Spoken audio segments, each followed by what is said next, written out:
बहुत दुख हुआ कि मेरी शादी ऐसे लूज़र से कैसे हो सकती है।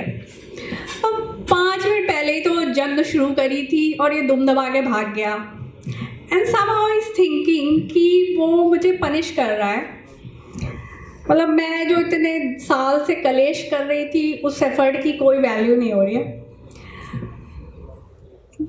I was very happy in my single life, I was fully enjoying it. But मेरी मम्मी जो है उनको बेटा समाज के 4 लोग इन लोगों की वजह से मैं अपने शादी के स्टेज पे पेपर स्प्रे लेके बैठी थी कि जैसे ही मिलेंगे मार दूंगी इनकी आंखों में, कि मेरी खुशी तो देखी नहीं जा रही थी। अब क्या देखने आए हो, मातम।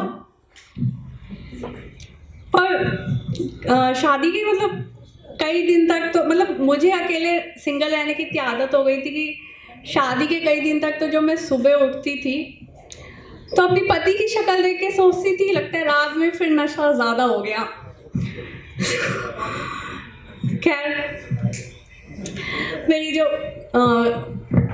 जो मेड थी बीइंग अ वुमेन, उसे 1 महीने के बाद बहुत दुख हुआ मेरे लिए कि मतलब इनका पति भाग गया है। And so she was like कि मैडम आप ना बहुत सफ़र कर रहे हो। तो मुझे लगा कि इसकी बात तो सही है, सफ़र तो मैं कर रही हूँ 2 साल से शादी में, तो may be it's time to chill. तो मैंने बैग पैक किया और गोवा चली गई। पर मेरी माँ को मेरी खुशी बर्दाश्त नहीं होती, तो शी कॉल्ड मी अप और मुझ पर चिल्लाने लगी कि तुम्हारा पति लापता हो गया है और तुम वहाँ बिकनी पहन के ब्लू है पानी पानी कर रही हो। खानदान की इज्जत का कोई कुछ होश है तुम्हें?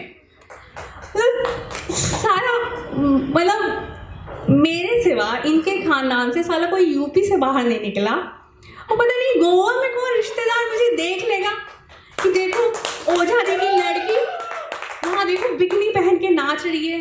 एंड माइंड यू इतनी संस्कारी लड़की हूँ मैंने बिकनी के ऊपर भी सर पे पल्लू डाल रखा था कि बाकी कुछ भी दिख जाए शक्ल में दिखने नहीं दूंगी यहाँ किसी को। फिर खैर मेरी माँ को तो मैं ये सब बोल नहीं सकती थी, तो she continued shouting and like कि वापस आने का क्या प्लान है तुम्हारा। तो मैंने कहा देखो मम्मी रिटर्निंग फ़्लाइट्स तो बहुत महंगे हो गए हैं। तो मैंने सोनू सूद को ट्वीट कर दिया है कि मुन्नी अकेले बदनाम हो रही है, बस भेज दो। भेज रहा होगा बस। और जहाँ तक रही मेरे पति की बात, चिंता मुझे भी है, था तो मेरा पति ही। तो मैं दिल्ली में मोस्ट वांटेड के पोस्टर पे उसका फ़ोटो लगाई हूँ जिस पे बोल्ड लेटर्स में लिखा हुआ है खतरनाक मुजरिम जेल से फरार। तो जल्दी दिल्ली पुलिस मुझे कॉल करती होगी। तो मैं वाज लाइक भड़क गई इस बात पे कि भाई मतलब कैसी लड़की है, मतलब अपने पति का फ़ोटो कोई मोस्ट वांटेड के पोस्टर पे लगा देता है। तो आई लाइक मम्मी देखो समझो, जिस तरह से वो इंसान मुझे गुस्से में देखता था ना, मुझे लगता था अगला आफ्ताब तो वही है।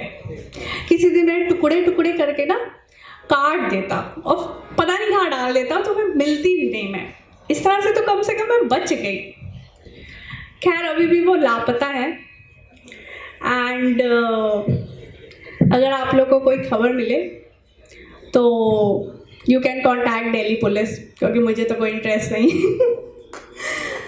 तो खैर जब आप रिलेशनशिप में मतलब या शादी या रिलेशनशिप में होते हो तो एक टाइम के बाद you have that love hate relationship, और कई बार सामने वाले को आपको दुख देने में काफ़ी खुशी मिलती है, वो टॉक्सिसिटी आ जाती है रिलेशनशिप में। तो मैं कुछ लाइंस लिखी थी कि ज़िंदगी से जब वो जाने लगे हम रो रो कर उन्हें यूँ मनाने लगे। रुक जाओ ठहर जाओ बातें तो करो, रुक जाओ ठहर जाओ बातें तो करो। गलतियाँ सारी हमसे हुई चलो ये भी मान लेते हैं, पर रुकने के लिए कदम बढ़ाता नहीं कोई, और यूँ दर्द में देखकर किसी को कोई मुस्कुराता नहीं कोई। Thank you.